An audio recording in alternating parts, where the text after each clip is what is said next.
కార్యకర్తలకు సంబంధించి ఇంతవరకు ఒక మాదిరిగా చూసాం. కార్యకర్తలను ఇక్కడ కాదు, కార్యకర్తను ఇంకా గొప్పగా చూసుకునే కార్యక్రమం కూడా జరగాల అని చెప్పి కూడా ఆలోచన చేస్తాను. మీ అందరికీ కూడా నేను ఈ విషయం భరోసా ఇచ్చి కూడా చెప్తా ఉన్నా.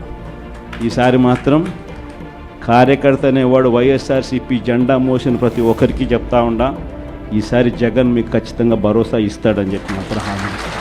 ఎందుకనంటే ఈ మాదిరిగా ఎప్పుడు కూడా పరిస్థితి ఎప్పుడు చూడలా, మొట్టమొదటిసారి చూస్తూ ఉన్నాం ఈ మాదిరిగా పరిస్థితి. వీళ్ళంతకు వీళ్ళే కొడతా ఉన్నారు, వీళ్ళంతకు వీళ్ళే దొంగ కేసులు పెడతా ఉన్నారు, వీళ్ళంతకు వీళ్ళే మ్యానుఫ్యాక్చర్ చేస్తూ ఉన్నారు కేసులు, వీళ్ళంతకు వీళ్ళే విట్నెస్లు మ్యానుఫ్యాక్చర్ చేస్తూ ఉన్నారు, వీళ్ళంతకు వీళ్ళే కేసులు పెడతా ఉన్నారు. ఒక మనిషిని ఏకంగా 10 చోట్ల తిప్పుతూ ఉన్నారు. శ్రీకాకుళం నుంచి మొదలు పెడితే కర్నూలు దాకా ప్రతి జిల్లాలోనూ 4 రోజులు 3 రోజులు పెట్టుకుంటూ తిప్పుతూ పోతూ ఉన్నారు.